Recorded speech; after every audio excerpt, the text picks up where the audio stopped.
and I'm going to kick things off. My name is John Weiss. I'm a lecturer here at Ocean County College, and I'm working with our team here to establish our new cybersecurity seminar series. And you'll hear a little bit about our cybersecurity program today, right before I introduce our special guest speaker, Mr. Howard Israel from FireEye Mandiant, who's going to share his perspectives as a Chief Information Security Officer. So before I turn things over to Howard, I do want to say that the reason Ocean County College is active in cybersecurity is because we see an opportunity for our students and our potential students in this growing field. Currently, there are a large number of jobs in cybersecurity with an annual mean wage of around 120,000, and that set of jobs is projected to grow by 31% in the next 10 years. And roughly a third of those jobs are going unfilled.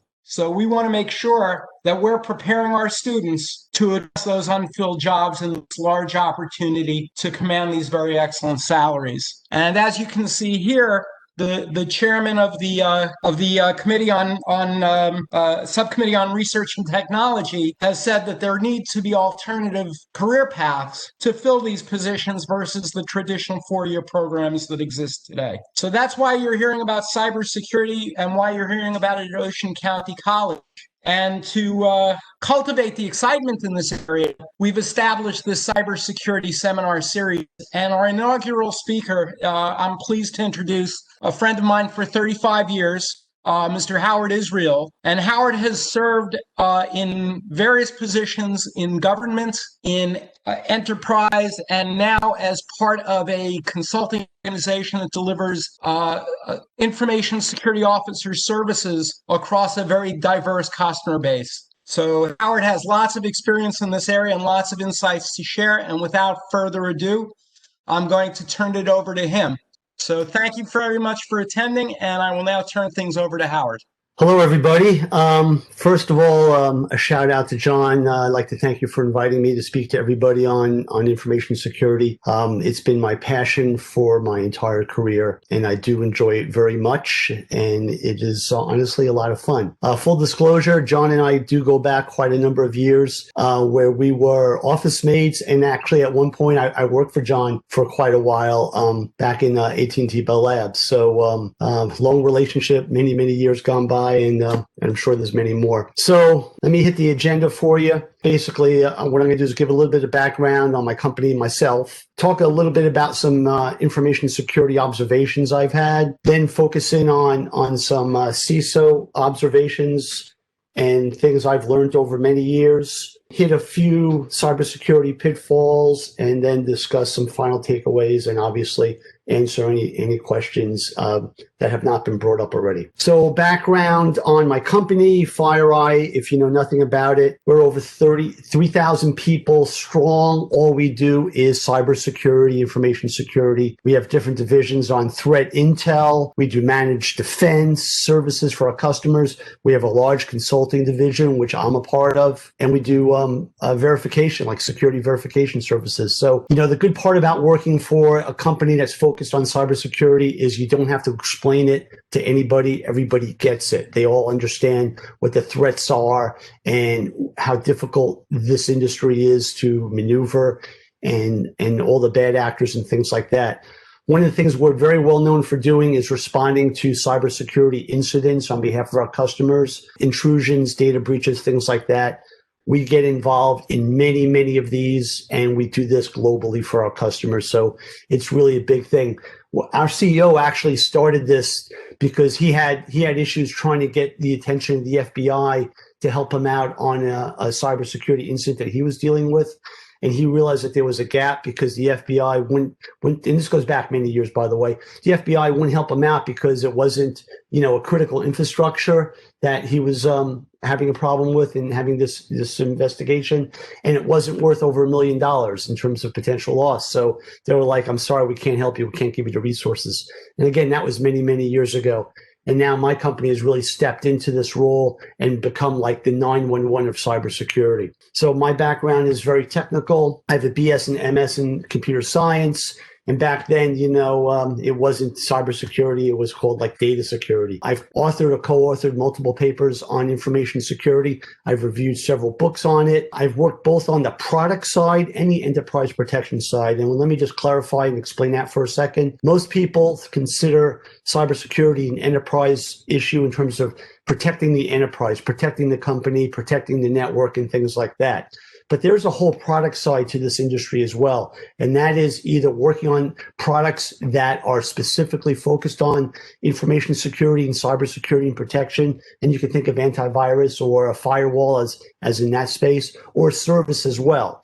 Maybe it was email scanning or something like Blue Coat, where the product, is protecting the enterprise around, the web interface and clicking on URLs and things of that nature. So there's two aspects to that. Most people really think about the enterprise protection and don't consider the product side, but the product side is very diverse and very interesting, very challenging, and a lot of good work is done on that in that area. Another area actually of the product side is on existing products that have important security functionality. And for example, I worked on part of my career on the right-hand side where I worked to help secure the Unix operating system. So, the operating system was not a security product, but it had critical functionality, and they needed to enhance the security functionality of that. And I worked for quite a number of years in that space.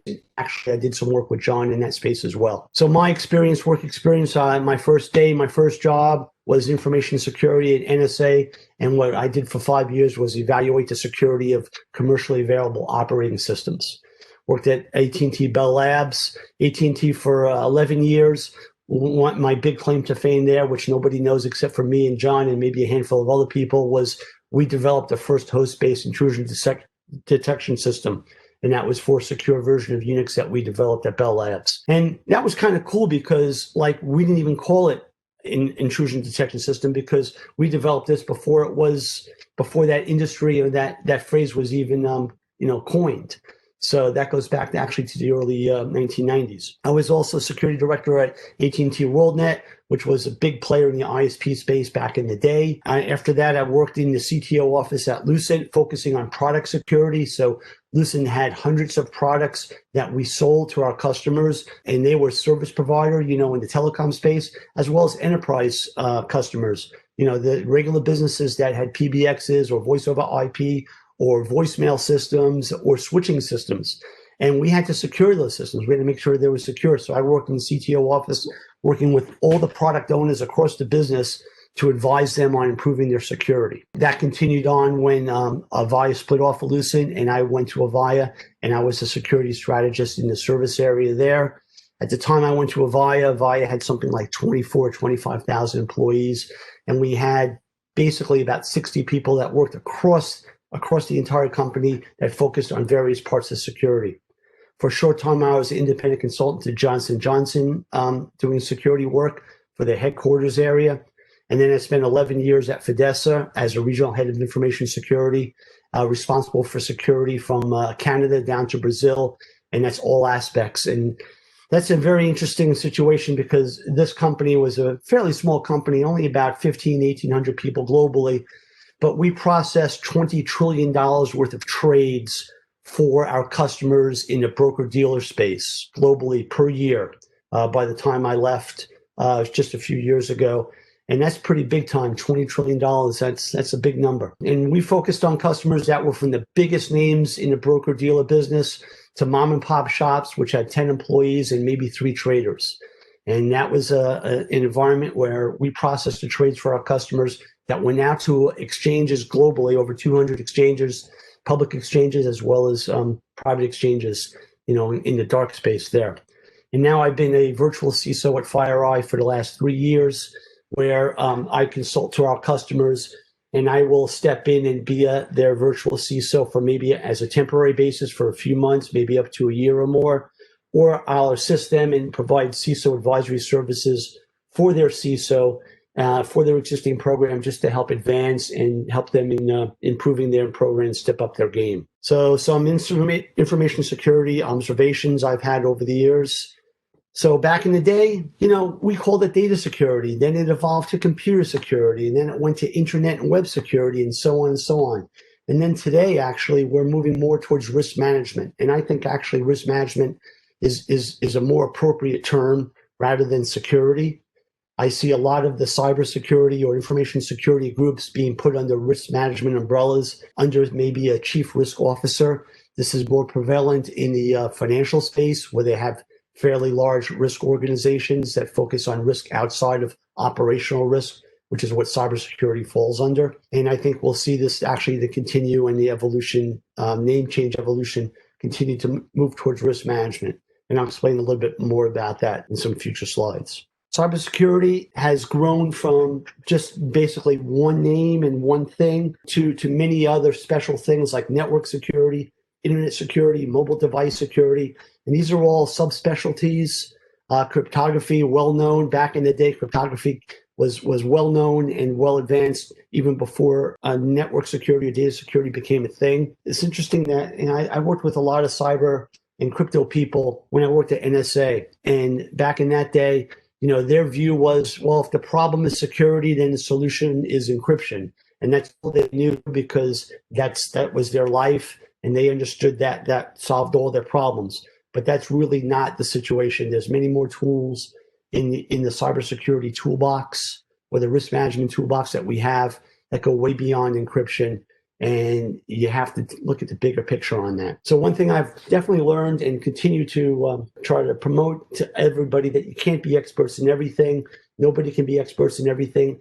The industry has just gotten way too big and too complex. And certainly CISOs cannot be experts in everything. I've been promoting this for a few years now. I put it out on LinkedIn a few years ago on some comments on some things I put out there. If we could just do these three things, we're probably 90% of the way there to helping to solve this problem. If we could just do authentication, access control, and auditing.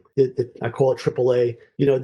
It's amazing how many systems, commercially available systems, as well as in-house ingrown systems, do not do these things, or maybe just do maybe two of these things and the third thing poorly. This is a challenge. So I try to promote this in terms of product development or services, that if they could just get their handle on these three things and do them well, we'd be in a lot better position than we are today. Of course, that is easier said than done. So revoking access. This used to be a fairly straightforward situation. All you had to do was disable the person's card key. So when people leave the business, whether they go to another job or they transfer out of their current position into another division, all you had to do was disable their card access, disable their Active Directory account, disable remote access, and maybe wipe their own personal device or any business-related information or apps that are on there. But it turns out that things are a little bit more complex these days. And the challenge is the cloud, because a lot of things are moving to the cloud. Even things you don't expect are moving to the cloud. So we have, general cloud services that people may have access to on behalf of your enterprise or your organization. They may have access to cloud point solutions, software as a service. Salesforce is an obvious example of that. Adobe now has cloud services. DocuSign is another example. And this goes on and on and on. So all these point solutions that used to be on-prem now have cloud components to them, because that's where the industry is moving to. So you have to think about revoking access to those environments and those services. And people often forget about those things. Also, in your specific departments, like the IT department, the people that leave the department often have remote or web access into the hardware or the software vendors, the ordering systems or the support systems. People in the finance or accounting department, they have access to the company's bank accounts or the third-party suppliers, or maybe the auditor's web-based systems or portals, right?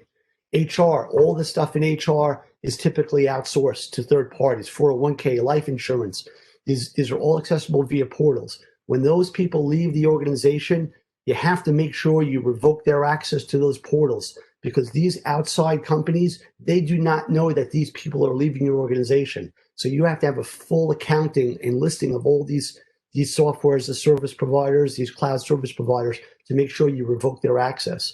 And some specialty things like oil delivery. If you have a data center and you have people that do fuel oil, order fuel oil for your generators, you better make sure that you tell your vendors that these people are no longer working at their company. And a good example, like we had a situation where someone left our organization and facilities, And I try to explain to the head of facilities, I said, make sure you revoke their access off your office supply ordering system, because you don't want to have this person go and order 600 cases of paper towels to the office, as a way to get back at you, to be mean or something. So you have to be careful about those things. You have to make sure you're aware of that, know about that, because those things are very often forgotten about. So challenges, I try to tell people to keep things simple, right? Keep it simple. A good example, and this is for all your, not just your users, but your typical user community, but your technical community as well, is things can be very complex for people to do.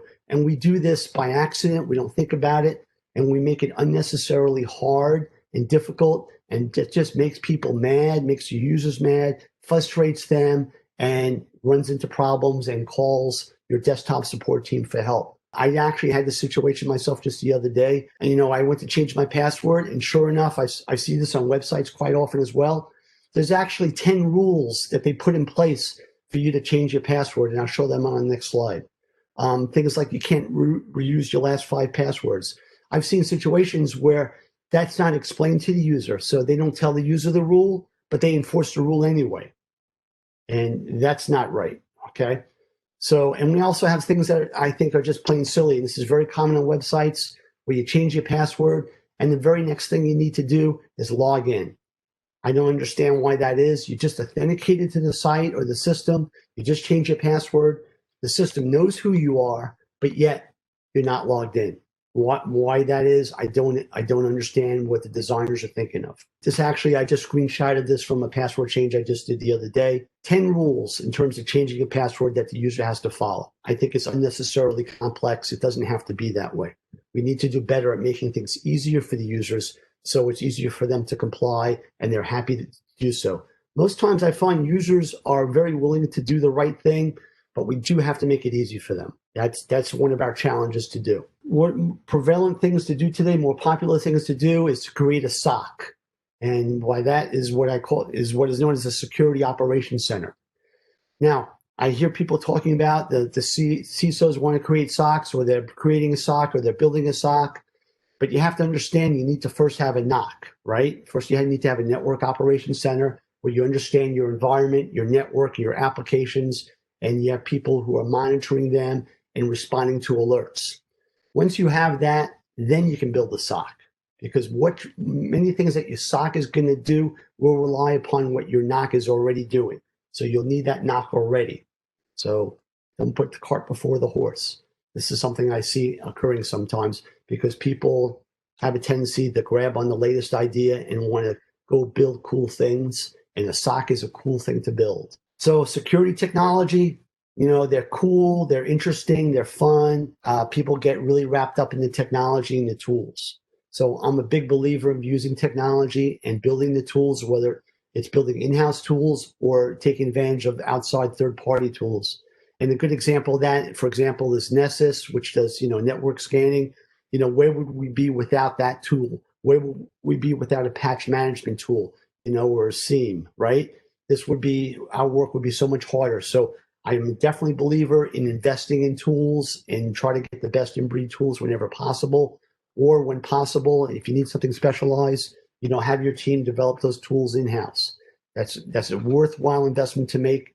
I'm all for anything that saves time, money, and effort, especially about doing things that are very time consuming or very mundane, because that's not interesting for people to do. So keep in mind, though, that there are good things about tools and there are bad things about tools. Some tools just don't work so good. Some are better than others. And I'll tell you something, I've had no good experiences working with data leak protection tools. They tend to be very hard to tune, and they have a very bad signal to noise ratio. So while tools are very good in general, not all tools and not all areas are necessarily worth the time and effort. I've actually talked to people that have spent the time and effort to install things like DLP solutions and ended up disabling them and taking them out because it just wasn't worth the effort to manage. The benefit wasn't there. And another common issue when people think about, installing a new technology or a new solution, sometimes you install a new solution or a new technology, and while that solves one problem, it creates other problems. And a great example is SSL. SSL needs certificates but those certificates require management, and that creates more problems that need to be dealt with over time. And that's creating certificates, managing certificates, revoking certificates, and replacing certificates when they expire.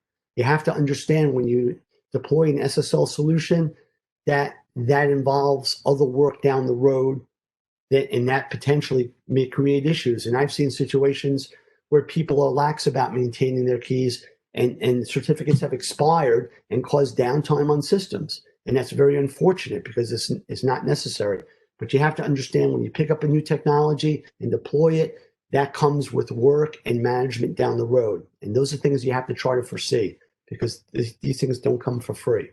So technologies, right?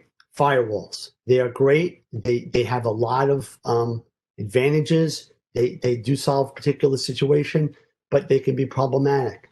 I've seen firewalls with tens of thousands of rules in them, and that could be just mind-blowing. Like, how do you manage the rule set on a firewall or a set of firewalls that have so many rules? They would get so complex with the rule set that people were afraid of disabling rules for fear of breakage. So they would just add more and more rules as they needed. And a firewall or set of firewalls, a cluster of firewalls that have 30,000 rules in them, I cannot believe that's secure in any sense of the word because it's got so many holes in it, right? Allowing traffic to come in and out. SLS, TLS, and certificates, right? Multitude of known issues in that space, including attackers that were able to get, certificates issued in a very well-known technology company's name that technology company did not order. So there have been known problems in that space. You have to stay on top of those, make sure you're aware and put contingencies or other controls in place when these problems come to light. So just because you install a technology or a solution doesn't mean you're done. You have to stay up on that. Auditing, problems in auditing, also very hard to correlate many logs. There are SIEMs that do this very well, but it does take time and effort to configure it and get those things set up and make sure those logs are coming in and that you don't have breakage where logs stop getting forwarded to your SIEM, right? Also, it can be very hard just to have all that data to be able to correlate it to actually find what's important that's going on, finding the needles in the haystack that show that bad actors are maybe doing things that you want to know about or take action against. So having all that data is great, but it could be very troublesome to be able to tune that, very difficult, take a long period of time, and we're still working on that. And DLP, I discussed on the previous slide around big issues with high false positive rates. So, the technology is there. Some of it's better than others, and they all require effort and work. No doubt about that. So sometimes this is kind of a newer thing I've seen lately, that sometimes there are security conflicts going on. Like people want to crack open SSL connections to do inspection inside those connections, looking for malware coming down, for example, or people doing bad things inside of a secure connection, an encrypted connection. That breaks user privacy expectations, right? So in security and opens up some risk when doing that. So we have to, consider those issues very carefully when you do things like that. DLP is another thing which also breaks user privacy expectations because basically you're investigating and looking at people's emails potentially, right? Now, while not really a common issue today, I'm seeing these issues occur more and more frequently. So that's something to be aware of. Now I'm going to focus more on some CISO specific issues and observations I've had over the years. Goals and priorities. It's important to really understand what the assets are, what the systems are. That means having an asset inventory that includes hardware, OS level, and applications, everything in your environment. You need to have a good handle on that. And it is amazing. It's absolutely amazing to me, how many CISOs or security groups, security officers don't really have a handle on that. And it's scary. And believe it or not, it's common in the IT organization as well, just general, CIO level, that they don't have a good handle on that. They're still discovering things that are out there, things that are legacy, that are sitting around, that people, they manage it infrequently, but the stuff is up and running and people don't pay attention to it. Getting ahead of the curve. So the last thing a CISO wants to be doing is every day fighting a fire. managing intrusion or problem or security issue. Doing that day in and day out is absolutely exhausting. So you need to be able to get ahead of the curve, and that means more prevention work. The more prevention work you do, the less problems you have down the road, and the less you have to react to those things. And that requires resources. So, while security issues do pop up and you have to focus on those things in real time, as a priority, that's very understandable. But anybody who's doing that day in and day out means that they have a very underdeveloped program that needs maturity, because you need to be able to get ahead of that curve. And then setting priorities. People have trouble setting priorities, but you know what? My attitude is, honestly, don't worry about it. You're not going to get it right. And by the way, they're going to change tomorrow or next week or next month as the technology changes in your environment, evolves over time. And by the way, everything cannot be a high priority. You have to have mediums and lows, because if everything's a high priority, then nothing is a high priority. So when you're a CISO, where do you spend your time? So my experience is that, very high level, you spend a fair amount of your time at the 50,000 foot level, where you're communicating, you're listening, you're directing and advising. You're interfacing with your senior managers, your executives, you're working on your external relationships, you're managing your staff, you're doing strategy and planning. So very high level stuff. That's a fair amount of time is spent there. A majority of time tends to be spent there. At the 10,000 foot level, where you're working project management, doing internal consultations, and you're managing your staff, 30 to 50% of your time in that space. And then maybe at the 1,000 foot level, we're getting down into the details, 10 to 20% of your time, working data breaches, security issues, security incidents, down into the technical aspects, policy reviews, maybe reviewing audit findings or test findings, like pen test findings. This is interesting because not all CISOs manage their time in this respect. Next slide, please.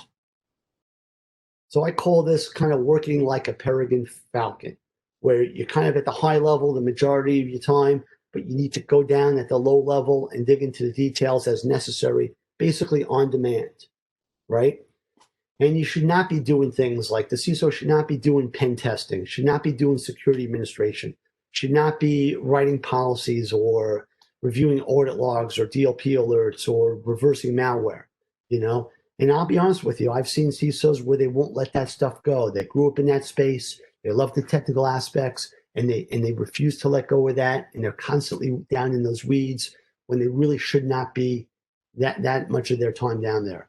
Or other times I see people who are CISOs in name where they don't have any staff, where they rely upon the IT staff, and they have to go and do those things because they're basically just a CISO in title, but really, they're the security engineer, and they're responsible for managing all the security systems, which is still common out there for smaller and mid-sized companies. So you can't be experts, like I said. CISO challenges. So resource constraints. This is a constant headache at the CISO level. There's lack of staff, lack of money, and lack of time. And it's always a constant fight. And it's unfortunate because the time that the pocketbooks open up, at the executive level to get more staff or to get more technology or resources, it is usually after you have a security issue or a breach, when people realize, oh, we have a problem, it needs time, money, and effort, right? So, and that's unfortunate because that means that if you had invested time and effort in advance, you're reducing the risk down the road for having problems. So solid working relationships, these need to be built up. They require time and effort to build these relationships with the key people in these organizations. And it could be senior level people, or it could be middle lower level people, the engineers, the people working the systems. Building those relationships, building up the trust, getting their buy-in, that will advance your program tremendously, because they're the people that, like, for example, the system administrators, they own the systems. They're responsible for running those systems and managing the systems. And you need their help, their time and their effort to solve problems that are security problems. Politics is always an issue at the higher up you go, and you have to manage that as well. I don't want to talk about that a whole lot, but I just wanted to point that out. Keeping up with technology. This is a constant problem. So you have to continue to learn about new technology, new capabilities of systems that are out there, that are being pushed out there, that sometimes you have to find out, and you find out by accident. It happens all the time. Technology is ballooning like crazy, and it's very hard to stay on top of this stuff. So you need good people, you need engineers, analysts that know their material, that know the systems, and they'll know it better than you, and you need to lean on them. You need to rely upon them. And of course, you need to sell security, you need to sell risk management and explain it throughout the organization so that it makes sense for people, that they relate to it, and that you get their buy-in to help with your program. CISO skills, what do you need? What do I think you need? I think you need a technical background. I don't think CISOs can really function properly without a proper technical background. An engineer or computer science would be optimal. I know that there are CISOs that work for Fortune 100 companies that do not have a technical background. And I'm frankly amazed how they can do their job, because I know that I would not feel comfortable doing this job without a technical background, without being able to really truly understand what is going on down at that 1,000-foot level. You need to understand security principles. You need to understand what the trends are. You need to be up on what's going on in the news. You need to have the soft skills. You need to be able to speak and sell. And when I mean speak, you need to be able to speak at the right level to the people you're talking to, whether it's executive, down to technical, down to administrative workers, right? You need to relate it to their world. So you need to be able to use the right terminology and break things down and make things simple for them, okay? I don't mean simplify. I mean just make it make sense at their level so they relate to it, okay? Because you can't be talking very technical using industry terms, like DLP and and ransomware and things like that, when people don't have a clue as to what you're talking about. If you're using those terms to people that don't know those terms, then you're not communicating. So you got to make sure you explain things to them so that they understand it at their level, so they can relate to it, so that they can help you. So that's important. Selling security. So you will be doing this all of your career, almost every day, explaining what the problems are, what the issues are, and how they represent risk to the organization and to those people that you're dealing with, because they have to own those risks too, right? They have to realize that it's not security's problem. If a security breach occurs, a data breach occurs, it's everybody's problem. It's the people that own and manage those systems. It's the business unit owner's problem. It's the business owner's problem, right? They have to understand and buy into that, because they have to be part of the solution to address that. So what I like to do is try to get them to propose a solution or an enhancement or security control that they think will solve the problem. Because if they propose it, then they own it, right? They have to agree that it's going to work. And if that matches what you have in mind for a solution, then you're done. Then all you need to do is implement it or get it implemented or help them implement it, however that works. If it's not the same as yours, but if it's good enough, again, then you're kind of done. You've got their buy-in. All you have to do is execute it. If the solution they propose is not sufficient, or you think it has weaknesses, then you need to explain it to them and negotiate with them and work with them, suggest corrections to it, and try to get to a place that you're both happy with. All right. So, and if you don't get traction with the people you're dealing with, or the business unit owner or the executive, try to sell it to their team. Go lower than them and get their buy-in. Okay. And if you can't get that resolved, then the risk needs to be identified and documented. And they need to understand that they own that risk. This is not on security team. This is being documented. It'll be shared with executive management, but the risk is really the business owner's risk, whoever owns that system and manages that system. It's not the security team's problem. It's their problem. Some other issues that go on. So, well, technology systems will not die. People buy systems, they deploy them, they run in production, and sometimes they just don't go away. So you need to be able to set up controls if those systems are not updated, that they mitigate the risk of those older systems. Hopefully, you're updating these systems and keeping them up to date and doing patches and upgrades. And when systems go end of life, they're taken out of service. But again, that doesn't always happen. End of life systems tend to continue to run in little pockets of the business here and there. Now, new technology is not on your side. Sometimes they come with security features. Sometimes they don't. Sometimes those security features are not adequate, or sometimes they're not effective. They don't work right, or they don't work well. Just because you have new technology doesn't necessarily mean it's going to come out secure. Relationships and cooperation, absolutely the key to success. You need the other people's buy-in. You need their help. You need their assistance to get things done. So that includes the IT department, people outside of security and IT. people in the development, people in the business units. It's not just you that has this problem. Everybody has this problem, and you need their cooperation. And to be honest with you, compromise. You need to compromise. Maybe you go for a short-term solution to mitigate some of the risk, but there's a long-term solution that needs to be worked for a longer period of time that requires more time, effort, and resources. But you need to get the compromise with the system owner to be able to put that forward and make that happen.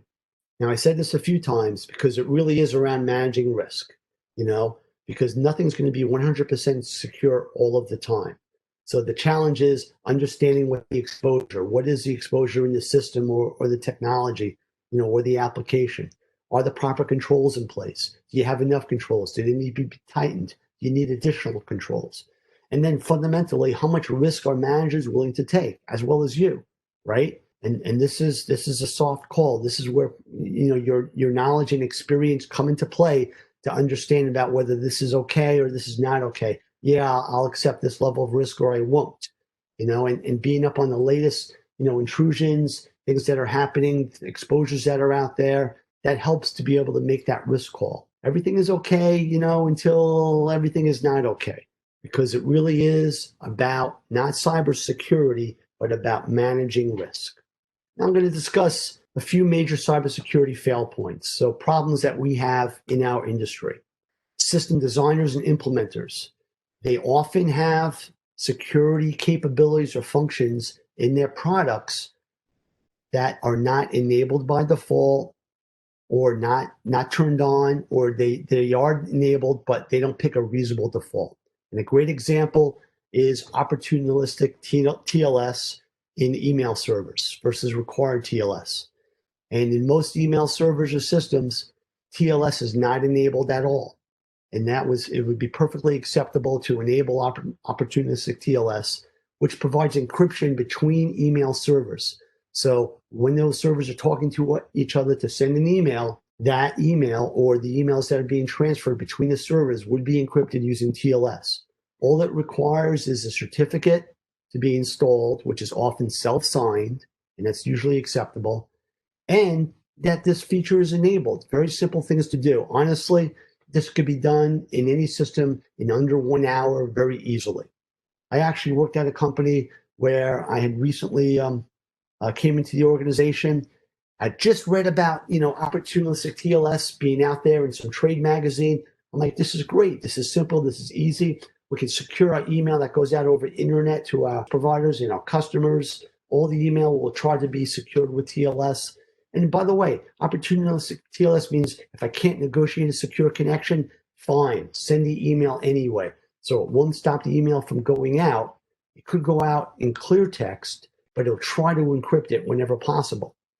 So I talked to the head of IT. I said, great, we have this technology. It's already in your server. All we have to do is get a certificate, which takes no time at all, and install that certificate in the email server and then turn on the feature. It took the CIO 5 years to get this option set up and deployed because it wasn't a priority for him. They had more important things to do. And I would keep bringing it up with this person and keep explaining it to them. And they would tell me soon, soon, soon, not yet, not yet. And it was ridiculous. I mean, I really had to push and push and push.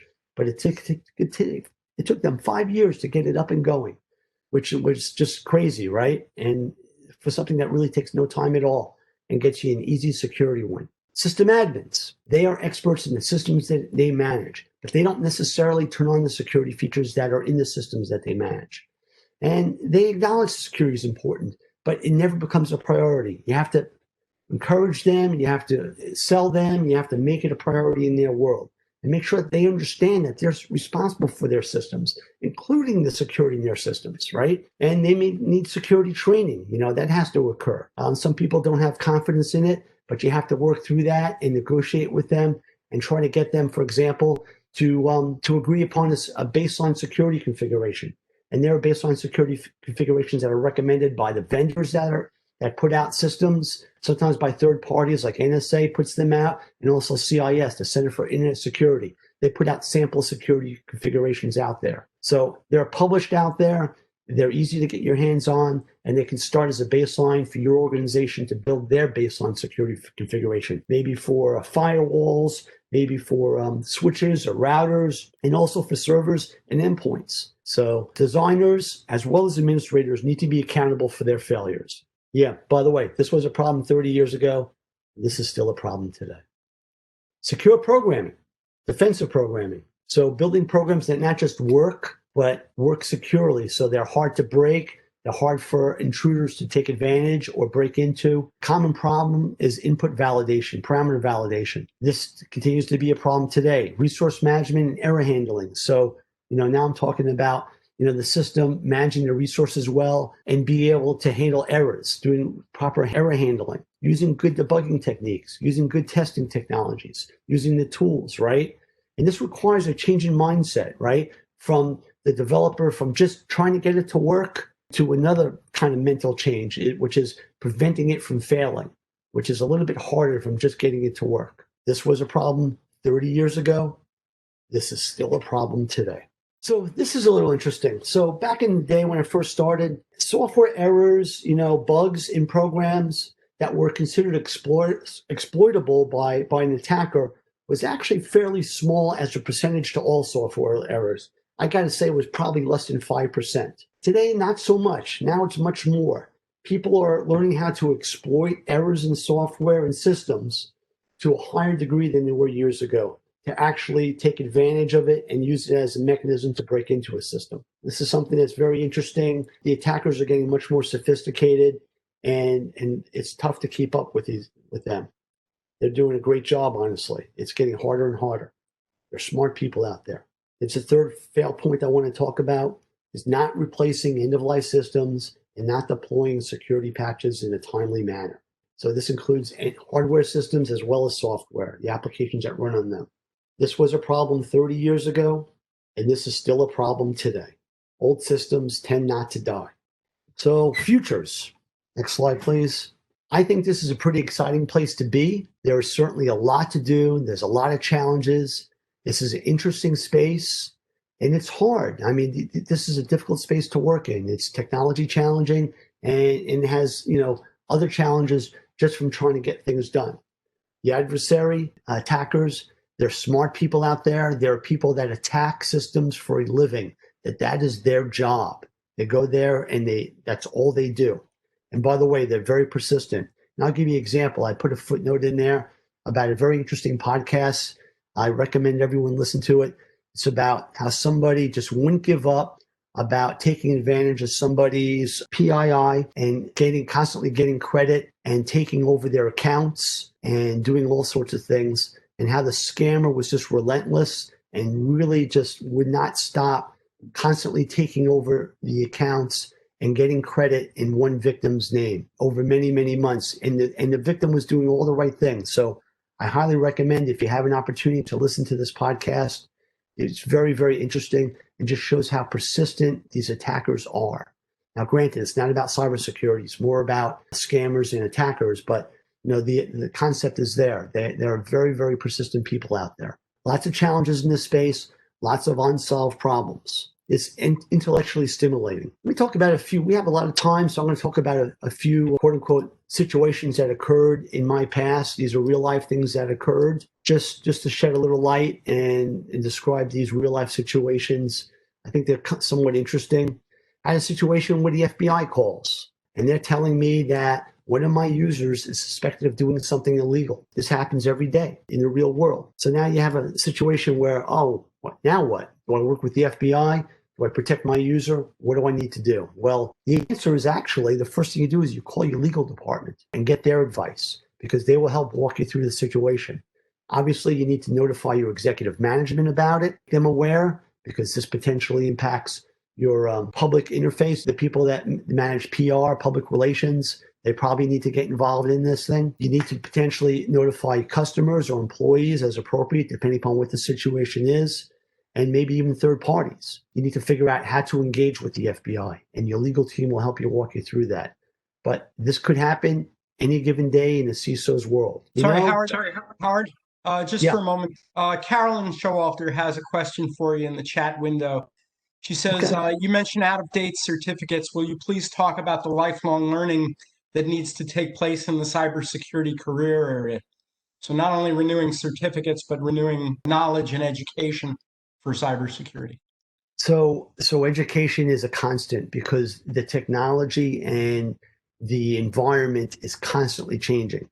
So you have to stay up on what's in your environment. If you're protecting your organization's security, or if you're working in a particular security space, like if you're working for a firewall company or something like that, where you're working on the security of a product, you need to stay up, really up on what's going on in the world. Where are the bad guys succeeding? That's your challenge, is to make them not succeed. Staying abreast of your environment is a persistent challenge because you don't necessarily know what's going on in your IT department. The CISO and the security group may be part of the IT department, but that doesn't mean that they know when someone goes out and buys a whole new technology and deploys it in your environment. You don't necessarily get told about that. So you need to stay up on a lot of things. You need to ask a lot of questions. Now, this out-of-date certificate situation is just when certificates expire. Every certificate has an expiration date that needs to be part of the certificate definition. The challenge there is just staying up on what your certificate inventory is, where the certificates are deployed, and when those certificates expire. So you have advance notice to replace those certificates, because not replacing them before they expire could potentially mean a system outage, where some service or application or system will not function because that certificate is not operational. I hope that answered the question. If it doesn't, let me know, Carolyn, and I'll be happy to step back on that. So another situation that happened, and can happen to a CISO any given day, is when your IT department calls you and tells you that, hey, we have a situation where maybe one of our employees sent out a sensitive email to the wrong person. So now you may have to deal with this situation with an improper data breach or information disclosure. And you have to figure that out and investigate the situation, what exactly occurred. Was it on accident? Was it on purpose? Was it intentional? And deal with that. And probably have to deal with HR, make them involved, because now, we're dealing with employee situation here. Deal with their senior management as well. Another situation that can occur at any given time is when you get alerted that one of your staff members or employees has done something that looks like it's very suspicious. So you have to tread carefully here, because you don't necessarily have the full view unless you talk to the employee and get their side of it. So you have to be careful. It does require some investigation, and you have to be careful not to accuse anybody of anything, because you don't want to presume somebody is guilty. Really, that's the wrong attitude today to take on that thing. You have to have an open mind about it, because you don't necessarily understand all the details and see things from the employee's point of view, or maybe what they were told to do by their manager. You don't necessarily have the view until you do the investigation and get everyone's side and everyone's view about what exactly happened. You may have a situation that occurred that actually happened in one of my situations, where you get a call from the CEO of the company's admin office and say, we suspect that there's a problem with the CEO's PC. We think there's malware on it. Can you help us?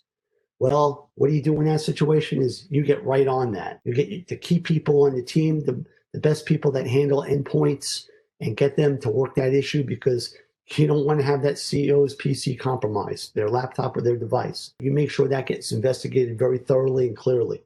That does not get ignored. Let me give a few final takeaways on this. Every day, expect a call that is going to blow away your day and blow away what you plan to do that day, because it's a priority, it's an emergency, a potential data breach, intrusion and exposure, security issue. So where you have to react ASAP. So that can happen at any given time, at any day. And you got to be ready for that. And you got to stay paranoid, to be absolutely honest with you. It helps if you're naturally paranoid. You'll do very well in this industry. This is perfect for people who are paranoid, because there's so many ways you could be had or gotten. It's just amazing. And honestly, every day I'm intrigued, because there are things that occur that honestly you can't think of and you can't foresee.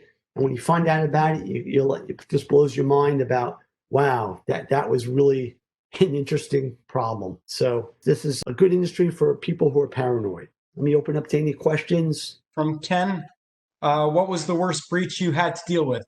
The worst incident I had was a data security leakage problem, where somebody, a trusted employee, accidentally sent one customer's information, sensitive information, to another customer. And it was by accident. It was all because of the autocomplete feature of email, where you start typing somebody's name and email suggests somebody from your contacts, and you hit enter and it populates that name. It was intended for one customer. You can just type in John and it'll suggest someone's name, and it may not be the right John that you're sending the email to. Or Sarah, it could be somebody completely different. And if you're not careful about that, you could accidentally send out an email. And those are tough conversations to have with the customer, with both customers, the customer whose information was disclosed and the customer who got that information.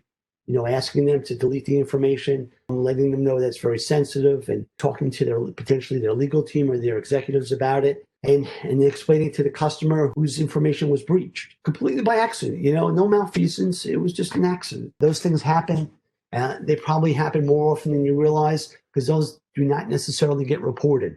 So to get those things reported so you can take action on those things, you got to get the buy-in of your team to explain to people that covering up these things, hiding security problems, is 10 times worse than the security problem themselves. So any hint of trying to bury something or throw it under the covers or prevent management from knowing about it, any hint about intentionally doing that is absolutely much worse than the problem themselves, because you don't want to be accused of covering something up. So to the person's credit, they saw it, they realized it, they reported to their manager. Their manager reported it into security. It got raised up. We assessed the situation. We determined what information was accidentally disclosed. We did analysis of that information, what that meant, what's the sensitivity of it. And then we planned out a situation where we had to have these conversations. We had to alert executive management about it. You alerted people that interface with the customer so they knew about it, and then you had to deal with it. And honestly, these are difficult conversations because it was just a pure accident. And sometimes the customers always appreciate it. The customer that was hurt by it appreciates it. But you have to also, some of it are more appreciative than others. The fact that you even disclosed it to them versus trying to hide it or cover it up, and they never know about it. And some of them is much more difficult conversation and requires conversation potentially with their legal team. Have I ever dealt with an employee that leaked or breached something on purpose? So I haven't had to deal with that situation. So I'm a little lucky on that point of view. If something like that occurs, then obviously there's a question of trust that's involved here, or lack thereof, and you have to have some deep conversations with executive management and with the staff member's manager about that in HR. Educational background, I absolutely recommend a technical educational background. I do not recommend things like an MBA. I do see people with MBAs that head up CISO or security organizations without a technical background, sometimes with a technical background. I mean, that's fine if you have an MBA. That's really more about the communication piece and the business piece. It doesn't help with cybersecurity whatsoever. I see people with legal backgrounds coming in, and I see people with technical backgrounds, former CIOs that stepped into the security role because they needed someone with that management background that knew the environment, maybe didn't have the security background on it. You can learn the security stuff. It's fine. I definitely encourage people to take specialized courses in security and to take degree programs in information assurance or cybersecurity. Those things did not exist when I was going to school. Even when I was going for my master's, those did not exist. But those are available now. The certificate programs, I'm a little bit less inclined to go for. I do see a lot of people getting them. They provide some value. They certainly provide a certain degree of knowledge. But my problem is it's not necessarily the correct knowledge. So I'm a little bit worried about that. How do I deal with recent ransomware issues like WannaCry? Yes. So prevention.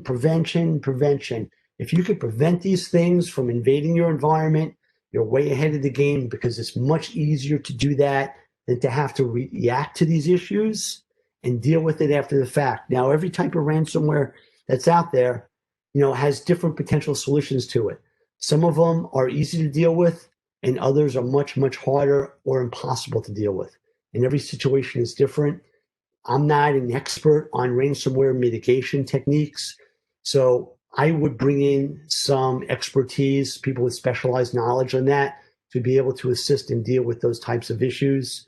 They do require very specialized knowledge because each one of these ransomware technologies may have easy ways to get out of them, and some may have more difficult ways, and some may not have any ways. So you really do need specialized expertise to deal with that. You have to call on experts about that. Yeah, one comment I just want to make relative to the question on whether an employee ever leaked or breached something on purpose. In my previous assignment, the badly acting employee happened to be one of the most privileged system administrators in our company and caused quite a response. I mean, we had to essentially change everything, and the gentleman had to be escorted out of the building immediately. Usually when employees leave the company, they have a certain grace period. But this particular person had to be removed from the building immediately just because he had so much privilege, and it took a long time to recover from that. So I don't want to steal Howard's thunder here, but we do have some direct experience on that, and the insider threat, no matter what you put in place, is something that you might have to deal with in this role. Yeah, trusted insiders are problematic. So somebody has to be in charge of the system. Preferably, there's more than one person and they share responsibilities, and one can kind of look over the shoulder of the other or serve as a check to another person. So you got to trust somebody. I mean, that's just the way it is. That's the way system administration works. You just need oversight. That's the key thing. So I do recommend strong auditing systems in place, strong alerting systems. And again, the challenge of that is to find those needles in the haystack to piece together what is actually going on. This is being recognized more and more as an issue that really requires multiple sets of eyes. There were some systems that were deployed many years ago. I don't see these systems having this feature today, where to become a system administrator, 2 separate passwords need to be entered. And the idea is that when the system is provisioned, 2 different people would get, one person would get the first password, a second person would get the second password.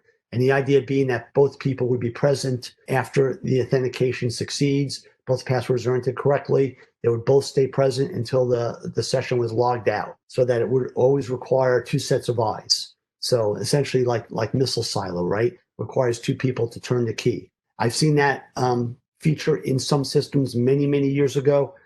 It has not become very popular at all. There's a cost to that. Everything that the system administrator does requires twice the amount of time and effort, twice the resource. It's twice as expensive to administer. So I get that, but you got to also consider what the risk is. So pros and cons, there are controls and there's cost to those controls.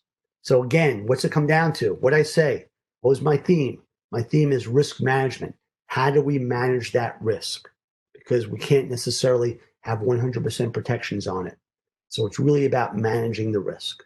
Yeah, Howard, I don't know if you saw Ken's question, but I think at least you can answer part of that question. You said Ken's question is, what did you work on when you were at the NSA?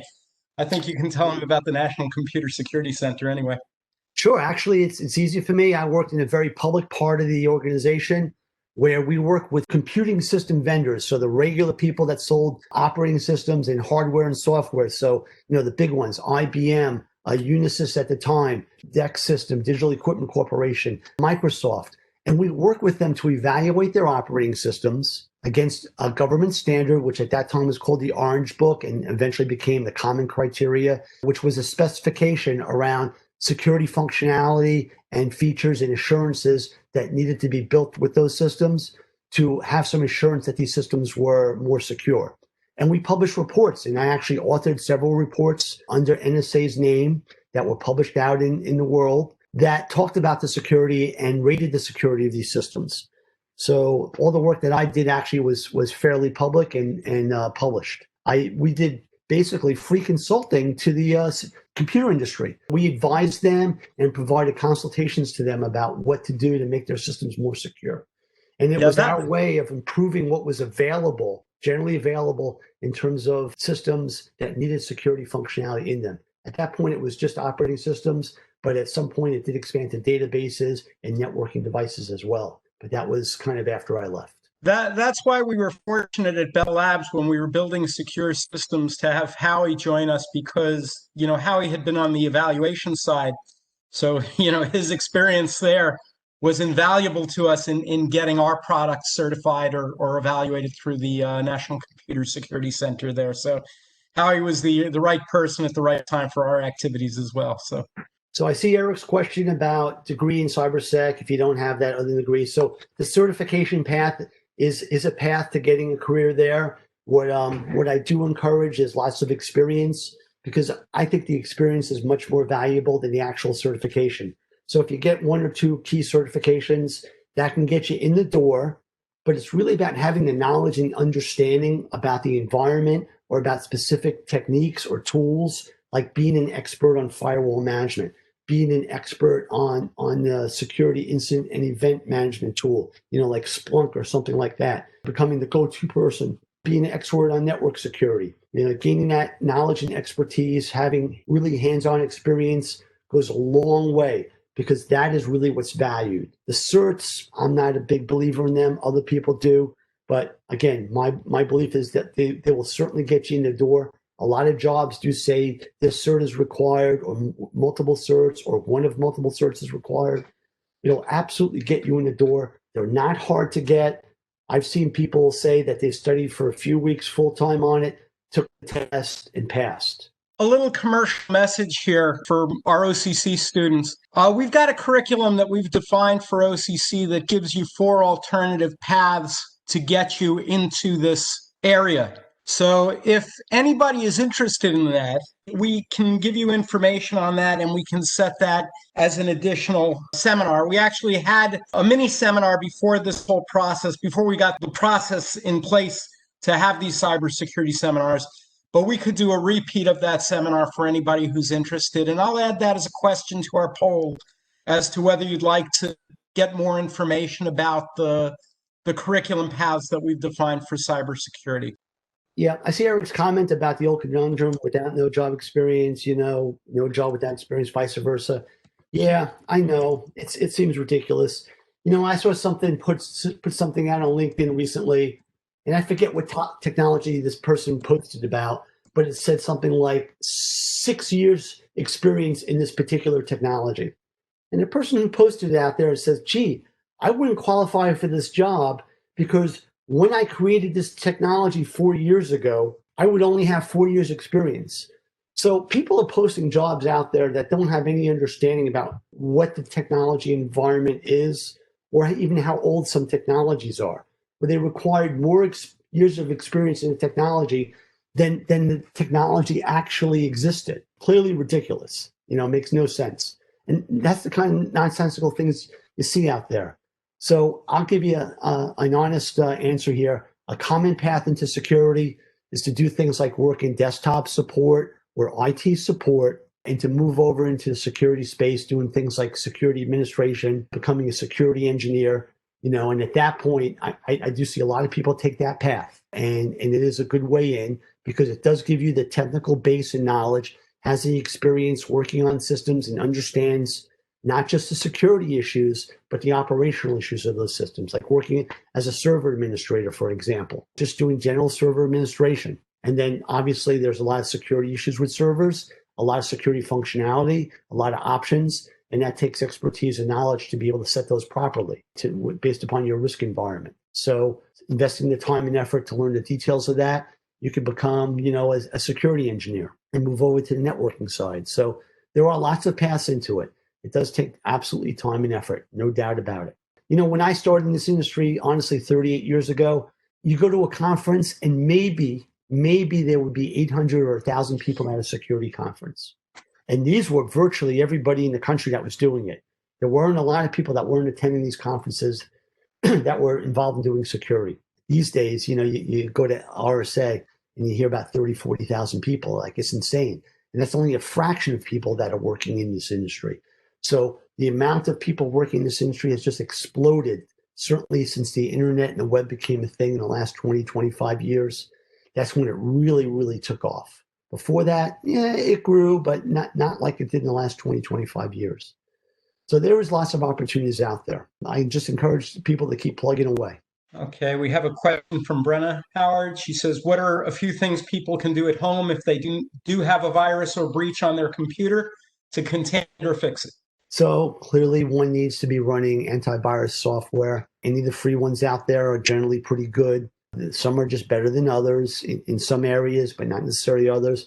I used to read a lot about the testing that's done on them by, people that do security reviews and reviews of software, and it fluctuates. One year, one vendor will be better than the other one or perform better. So I don't think there's any clear standout, but one does need antivirus software, and I definitely recommend running SpyBot. So those are two things that I absolutely run on all my desktops: SpyBot and some antivirus software. Absolutely. Yeah, I think, and Howard, maybe you can talk to this a little bit. There are some pros and cons to backing things up to the cloud, obviously, but safe backup procedure would also be a good thing, right? Yes, I do. I do some limited backup myself to the cloud, and I also do it to a separate device.